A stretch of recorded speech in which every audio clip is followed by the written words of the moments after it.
Espírita Manuel Viana, esta casa do caminho, que fraternalmente nos recebe a todas as sessões públicas, aos quais somos abraçados pelos missionários de luz, nos recebe desde a porta de entrada e nos acompanha durante todo o tempo que aqui estamos.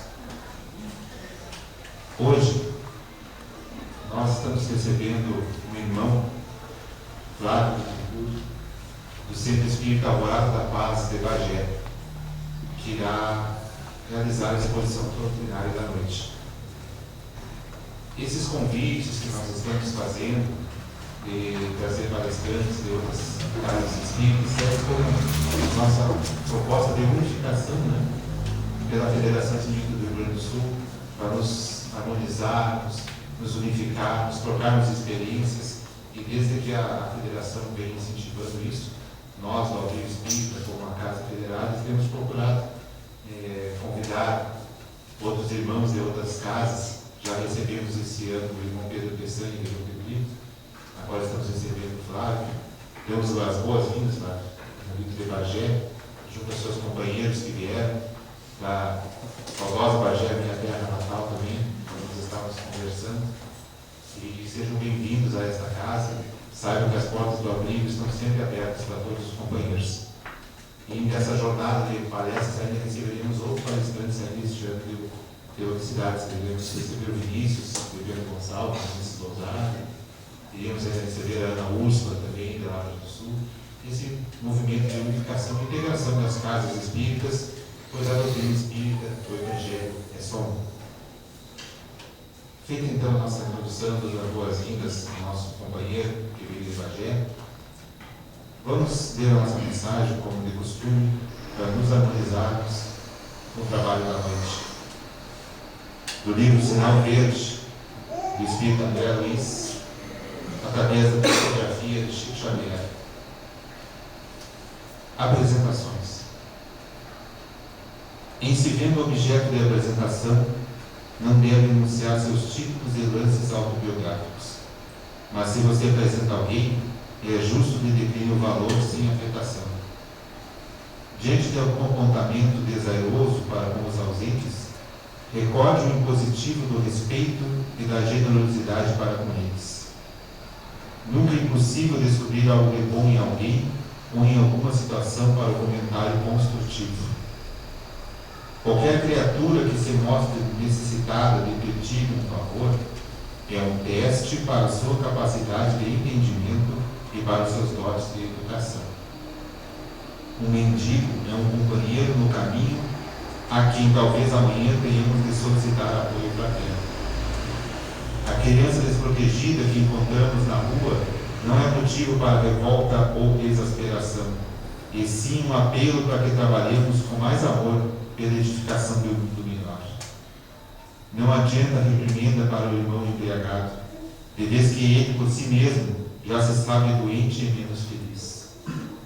Toda vez que você destaque o mal, mesmo inconscientemente, está procurando arrasar o bem. Não critique, auxilie.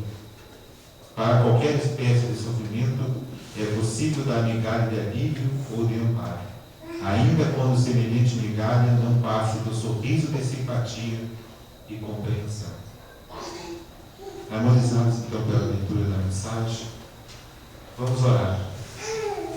Para darmos abertura a essa sessão pública, oremos a Jesus.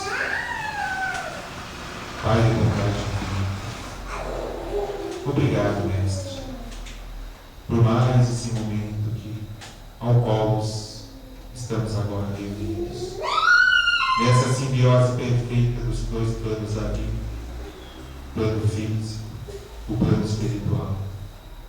Obrigado, Jesus, por este amparo, por essa casa que nos abriga e a todos que aqui a procuram.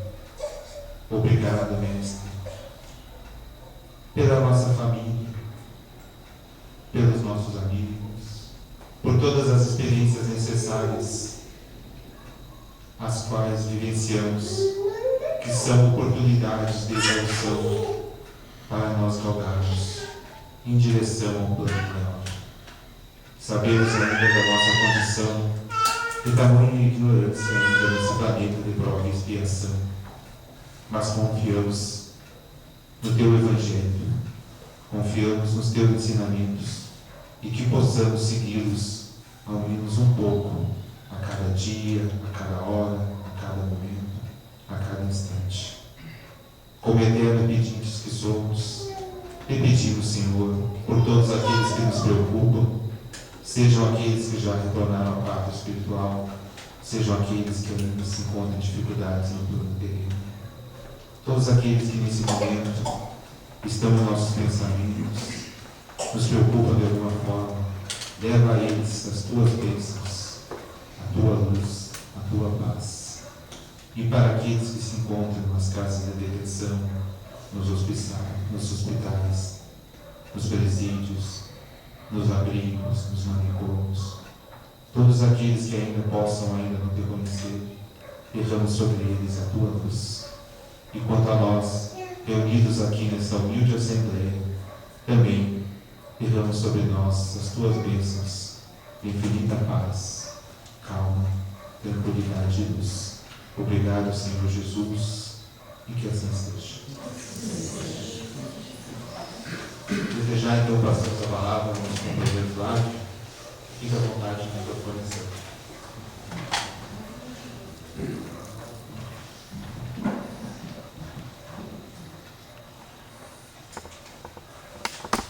Boa noite a todos. Primeiramente, desejamos expressar a nossa alegria, a nossa satisfação, agradecendo por a oportunidade abençoada de estarmos participando de atividade tão edificante neste lar abençoado. Quando carregamos um abraço muito fraterno dos irmãos do Grupo Espírita Alvorada da Paz, da cidade de Bagé, compartilhando com todos os irmãos deste lar que nos acolhe com tanto carinho. Assim, rogamos a Jesus, permita a sua paz, e que a sua paz se faça permanecendo em nossos corações. No dia 5 de dezembro do ano de 1934, desencarna Humberto de Campos, conhecido que era como poeta, cronista, contista. Conhecido à sua época também como o príncipe dos prosadores brasileiros. Quando identifica o plano dos espíritos, depara-se com uma realidade até então desconhecida e afirma: no mundo dos espíritos há vida abundante. Reencontrou amigos, velhos amigos, e outros que se achegaram a ele, expressando carinho, dedicação e colocando-se à disposição para orientá-lo, para encaminhá-lo agora na sua nova vida. Humberto de Campos, observando, analisando a realidade agora do plano dos espíritos, inicia um pensar muito profundo. Mas toda esta realidade, será que o povo da terra sabe, conhece? E buscou então a orientação daqueles espíritos superiores, colocando-se à disposição para que, se fosse permitido, ele, Humberto de Campos, estaria a permitir a nós esclarecimento sobre a realidade, sobre essa vida abundante do plano espiritual. Desejava ele afirmar que a vida, sim, continua após a morte do corpo físico. Teve a permissão de entidades veneradosas, mas desejou também saber como fazer. Suas poesias, seus contos, suas cartas, como ele enviaria? Quem seria aquele ou aqueles que estariam à disposição para receber e apresentar à humanidade? Fora orientado de que um instrumento extraordinário estaria à disposição e com certeza colocaria-se com todo o seu amor para que Humberto de Campos pudesse expressar a realidade do plano dos espíritos. Chegou até a residência de Francisco Cândido Xavier, e a partir daquele instante as mãos abençoadas de Chico Xavier começaram a trabalhar de maneira incessante. Humberto de Campos, então, passou a utilizar a mediunidade ímpar, abençoada, saudosa de Francisco Cândido Xavier. Daí então temos hoje benesses extraordinárias ditadas pelo espírito Humberto de Campos, e que em algum momento se utiliza de um pseudônimo Irmão X. Com certeza obras de cunho profundo, doutrinário, que nosso querido Manuel Viana de Carvalho, na obra Espiritismo e Vida, afirma que as obras de Humberto de Campos deveriam ser a exemplo das obras codificadas por Allan Kardec, estudadas em lares espíritas. Para a tarefa desta noite, nós vamos utilizar de uma dessas obras. Boa Nova. Quando Humberto de Campos nos convida a refletir sobre a profundidade do Evangelho de Jesus. Humberto de Campos, então, passa a apresentar esta obra para todos nós. Esta obra focaliza paisagens evangélicas de expressiva beleza, em que Jesus, com seus discípulos e outras conhecidas personagens, trazem lições de sabedoria ao homem, humanidade atual. Vai mais além. Neste livro, o espírito Humberto de Campos nos lembra que todas as expressões evangélicas têm entre nós a sua história de vida. Nenhuma delas é símbolo superficial. Quando nós identificamos o Evangelho e nos permitimos envolver pela luz desta obra extraordinária, vamos encontrar algo dirigido especialmente para nós. Toda vez que abrimos o Evangelho, seja a esmo, ao acaso, parece que algo foi e está dirigido para nós.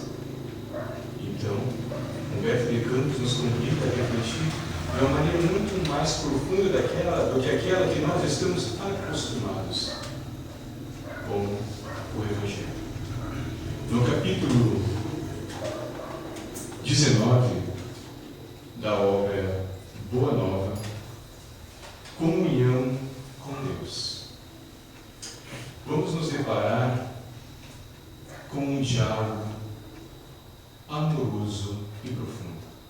Quando Jesus dirige a sua palavra complacente, o seu olhar carinhoso, como a vislumbrar a alma de um daqueles homens que o acompanhava, João.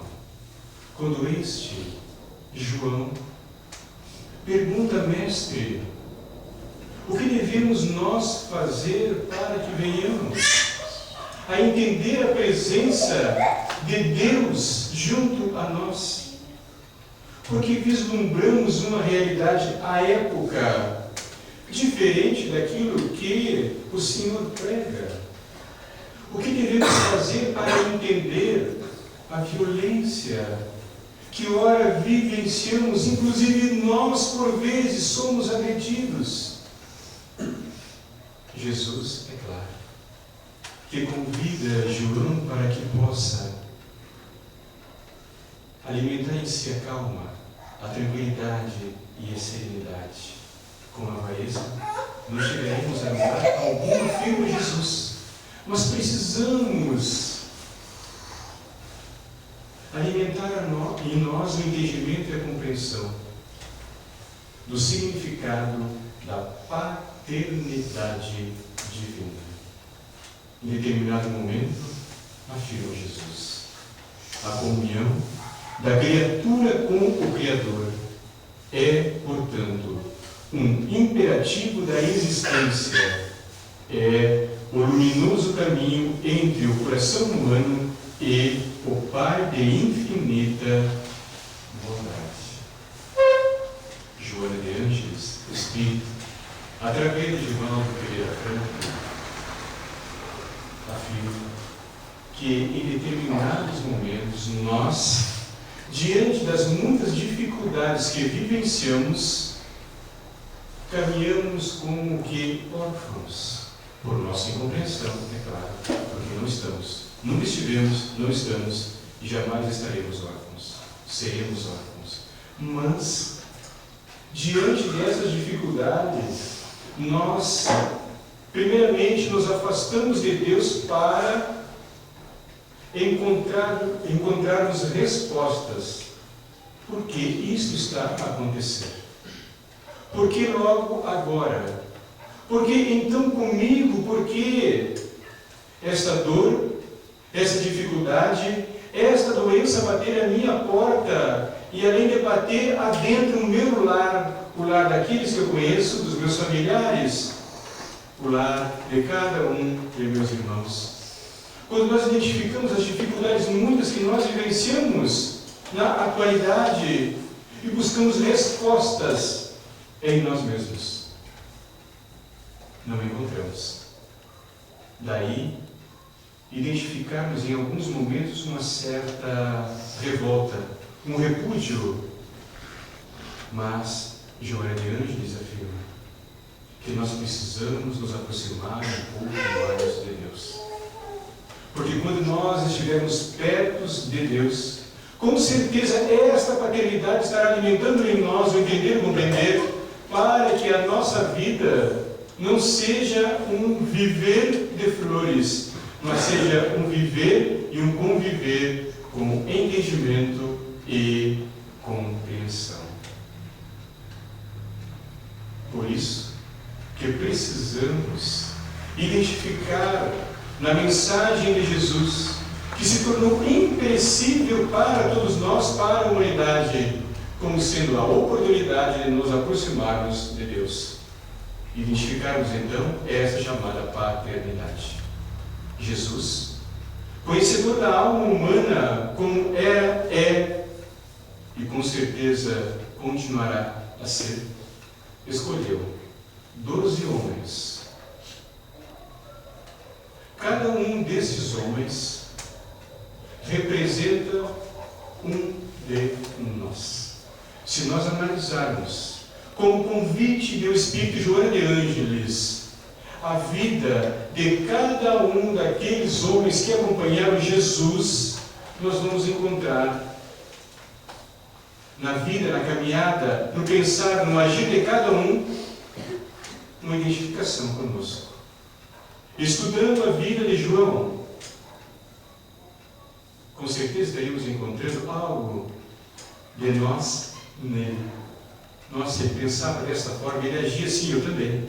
Então, a grandiosidade da figura de Jesus, que buscou um daqueles homens, cada um daqueles homens, para representar cada um de nós. E ele falou, ele exemplificou para cada um daqueles homens para que seus exemplos, através deles, pudessem serem refletidos em nós. Mas os exemplos de Jesus vão mais além. Como um homem extraordinário que fora, que é, sempre nos convidando a entender esta chamada paternidade divina. E um dos maiores exemplos que Jesus nos apresenta foi o momento da crucificação. Foi justamente naquele momento que Jesus convidou cada um de nós para que vivêssemos a bondade, o amor e a justiça de Deus. Quando Jesus encontrava-se preso ao madeiro, crucificado, o céu de Jerusalém, enuviado pela densa camada de fluidos negativos, pelas imposições daqueles homens que incompreendiam a mensagem de Jesus. Quando de repente Jesus identifica, após ter afirmado: Pai, por que me abandona? Mas Jesus não estava dirigindo atenções a Deus. Jesus estava nos convidando a refletir que Deus não nos abandona, mas Ele estava naquele momento afirmando e perguntando: por que me abandona? E naquele momento o sol ergue-se, rasga-se o céu, e uma pleiade de espíritos angelicais descem. Cada um deles com uma missão. Um deles aproxima-se de Jesus e troca-lhe a coroa de espinhos por uma coroa fluídica, na forma de uma coroa, acalentando as suas feridas. Outros chegam então e tratam de lavar o corpo. Mas outros também eram responsáveis por tratarem das feridas, que eram muitas, das lesões. Mas um outro grupo chega e envolve aquela cruz em rosas, sem espinhos, porque Jesus precisava estar muito bem apresentado, porque Deus estaria a recebê-lo após a crucificação. Mas de repente um outro daqueles seres angelicais rasga o céu e chega e coloca-se aos pés da cruz, beija os pés de Jesus, ergue a face, o olhar dirige-se ao olhar de Jesus e Jesus chama-o. E aquele ser angelical encosta o seu ouvido nos lábios do Mestre. Jesus balbuceia algo e aquele anjo sai na velocidade da luz. Jesus havia dito a ele: vá imediatamente e socorre Judas, porque ele acabou de suicídio. Salve. Aquele anjo, aquele espírito era o espírito, o anjo da caridade. Jesus apresenta-nos o maior exemplo de paternidade, que diante das dores mais diversas, mais profundas, que talvez nós não teríamos a condição de suportar e aguentar, Jesus suportou no madeiro, mas ele tinha certeza na bondade, no amor de Deus, porque Deus, diante daquelas dificuldades, daquelas dores, permitiu que seres angelicais descessem e tratassem de Jesus. Então Jesus entendeu que um de seus discípulos equivocou-se, mas não podia se perder. Ele recorre então ao auxílio daquela entidade angelical para que Judas pudesse ser recolhido e atendido. A humanidade, é claro, que após aquele momento passou a vivenciar momentos, situações de escuridão diante da incompreensão das verdades de Jesus. Passaram-se os anos, passaram-se os séculos. E Jesus retorna então de uma forma muito clara, muito objetiva, para que possa agora ser entendido por ele. Nasce então no ano de 1804, e por entre ontem nos arribar, que em breve seria aqui responsável por reestruturar o Evangelho de Jesus. E assim ocorre. O professor Rivaio organiza toda essa estrutura da doutrina dos Espíritos orientada por entidades venerandas do alto e prepara-se para apresentar à humanidade o livro dos Espíritos. Mas um fato muito interessante ocorreu na noite que antecedia o dia da apresentação do livro dos Espíritos. O professor Rivaio, junto de sua esposa, conversava, afirmando a sua preocupação com relação à apresentação do livro dos Espíritos para a humanidade. Se teria realmente condições, se seria tendo a condição de verdadeiramente ser aquele que organizou, mas também dar continuidade à purificação. Sua esposa dá a ele um chá. Ele acalma, ele adormece. No momento do sono, ele vivencia um processo de desdobramento e depara-se na sala da sua casa, sentado em uma poltrona, ao seu lado uma outra poltrona, e de repente ele vislumbra a presença de um espírito que chega, mas ele não identifica pela luminosidade. E aquele espírito que chega, senta na poltrona ao seu lado, coloca a destra em seu ombro e pergunta: por quê, meu filho? Tamanha aflição. E o professor Rivaio então afirma da sua preocupação com relação à apresentação do livro dos Espíritos. Então aquele espírito diz a ele: o amor certa vez foi convidado por Deus, nosso Pai, para visitar a Terra. E ele aceitou. E visitou a Terra. Chegou em uma noite muito escura, mas a sua presença fez com que as estrelas se tornassem verdadeiros diamantes a brilharem no céu. Ele adentrou um lar muito simples. Invadiu o coração de todos aqueles que eram seus familiares. Mas invadiu também o coração de todos aqueles que se entendiam como humanidade. E caminhou sobre a terra. Mas em determinado momento foi incompreendido. E essa incompreensão fez com que ele retornasse para o plano dos Espíritos. E ele retornou. Agora, quero retornar. Que o amor possa retornar novamente e ser apresentado à humanidade de uma maneira muito clara, muito objetiva. Então, ergue-se desta poltrona e apresenta à humanidade novamente o amor, a luz da nova era. Acorda! É agora, 18 de abril. O professor Rivaio acorda então, na manhã do dia 18 de abril. Não mais sendo o professor Rivaio, mas agora Allan Kardec, para apresentar à humanidade a luz da nova era. O livro dos Espíritos apresenta-se para nós, na afirmativa do Espírito Sheila, como sendo um pai que torna a educar o filho perdido, que somos nós, que nos perdemos na escuridão da incompreensão.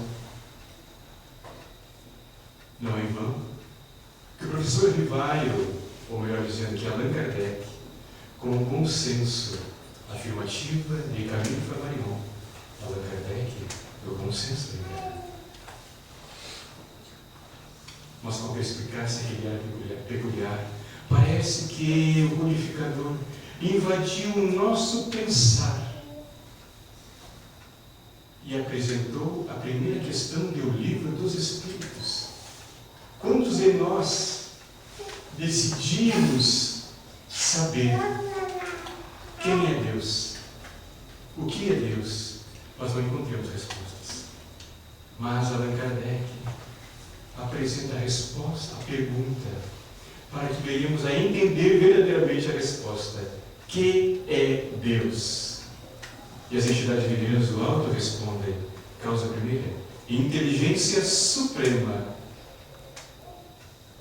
fazendo-nos refletir sobre a mensagem de Jesus, quando afirmou: meu Pai até hoje trabalha, e eu, Jesus, também trabalho. Jesus afirmava, naquele momento, a paternidade, mas foi esquecida. Então, Allan Kardec apresenta-nos novamente esta paternidade tão necessária para nós, humanidade. E se nós analisarmos o Livro dos Espíritos, como foi apresentado? Dividido em 4 partes: causas primeiras ou primárias, o mundo espiritual, a terceira parte, leis morais, e a quarta parte, esperanças e consolações. No Livro dos Espíritos, pelo Espírito muito querido Manuel Viana de Carvalho, também no livro Espiritismo e Vida, apresenta-se como sendo valiosa metodologia de educação moral. O pai que ama, que agora passa a educar o seu filho. Quando nós desejamos saber qual o verdadeiro sentido, o verdadeiro significado da vida, aquela que nós vivenciamos, o Livro dos Espíritos, na sua condição paternal, estará a nos orientar que a vida não é concedida, não é permitida, mas precisa ser entendida, precisa ser compreendida, precisa ser respeitada. Porque tudo que é vida é criação de Deus. E que a vida não existe tão somente nesse local onde nós estamos, nesse mundo que nós habitamos, afirma o Livro dos Espíritos em sua paternidade, que existem mundos e mais mundos, e todos esses mundos são habitados. Existe vida. Poderia ser diferente da nossa, mas existe vida. Então nós precisamos trabalhar o valorizar da vida. Mas que em determinado momento nós precisamos valorizar ainda mais, porque para que esse entendimento se faça, em sua infinita bondade, Deus permite as existências sucessivas através de um processo reencarnatório. Então, nós fomos criados, nos foi permitida a vida, e a cada existência precisa ser entendida. Mas esse Livro dos Espíritos, em sua paternidade, convida-nos a refletir sobre esse processo evolutivo que nós estamos a vivenciar. Estamos, é claro, encarnados, reencarnados, mas o nosso corpo tem uma data de validade.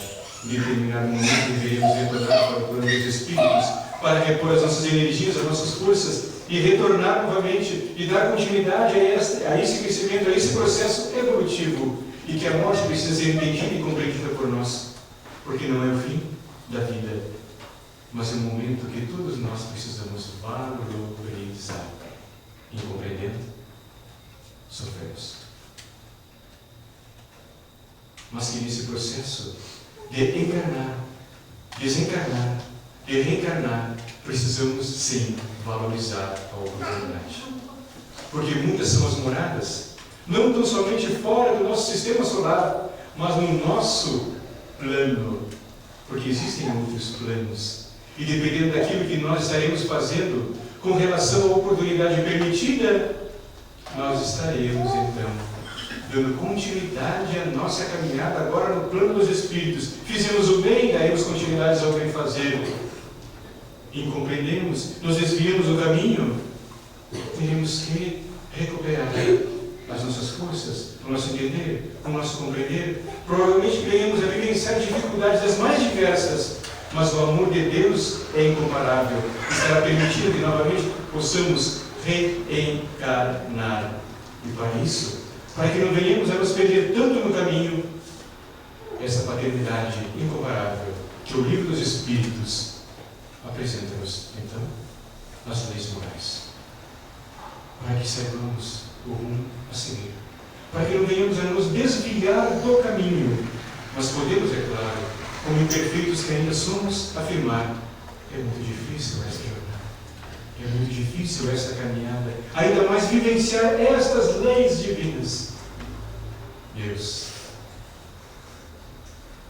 em seu amor incomparável, permite então Jesus, que apresenta-se como sendo o modelo, o guia para toda a humanidade, porque ele vivenciou as leis em sua essência e apresenta, pois, como sendo aquele que nós devemos seguir, e que seus exemplos são luzes a iluminar o nosso caminho. Vejamos o que Jesus afirma na obra citada: terei de ir, mas rogarei ao Pai, e Ele enviará no momento certo, na hora exata, o Consolador, que não pode estar convosco agora, porque não tedes ainda o entendimento e a compreensão necessária, mas no momento exato saberão como entender, como compreender, e terão como vivenciá-lo. Como não seguir Jesus para chegarmos a Deus? Este modelo, este guia. Mas é claro que nós vamos chegar a um estágio da nossa vida que vamos analisar a nossa caminhada terrena e organizar, reestruturar a nossa caminhada futura. É a quarta parte do Livro dos Espíritos: Esperanças e Consolações. Esperanças e consolações terrenas, esperanças e consolações futuras. Então nós analisamos no que se refere à felicidade. Por que até então não fomos felizes? O que devemos fazer para atingirmos esta felicidade? Trabalhar de maneira incessante, entendendo os exemplos de Jesus, para que as penas, consolações futuras possam ser não de dores e incompreensões, mas de vivências salutares e benéficas. Assim, apresenta-se o Livro dos Espíritos para a humanidade como sendo este pai que orienta o filho, que muito ama. E o pai que ama, ele não educa brigando, gritando, mas ele educa de maneira silenciosa. Não fala aos ouvidos do corpo, mas ele procura falar e tocar os ouvidos da alma. Por isso, que na afirmativa do Espírito Irmã Sheila, o Livro dos Espíritos é esse silencioso mensageiro dos tempos, que chega de forma calma, tranquila e serena, adentra o nosso coração, invade a nossa alma, transforma a nossa maneira de pensar, a nossa maneira de agir, para que possamos um dia então afirmar, segundo Jesus, verdadeiramente a paternidade em Deus. Tenhamos paz, tenhamos muita paz.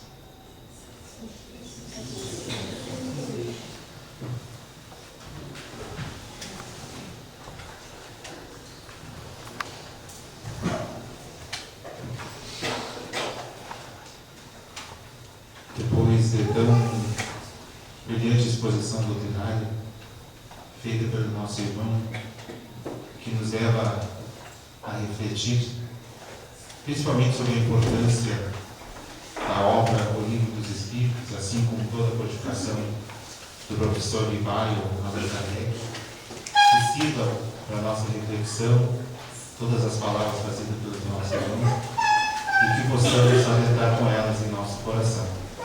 E agradecer ao Flávio a vinda até a nossa casa, até a nossa vida espírita, e que Jesus ampare o retorno da nossa cidade de Bagé. E muito obrigado por vocês terem vindo. Aguardemos agora passar a segunda fase da sessão, que é a aplicação do passe. Jesus esteja com todos nós. Que assim seja.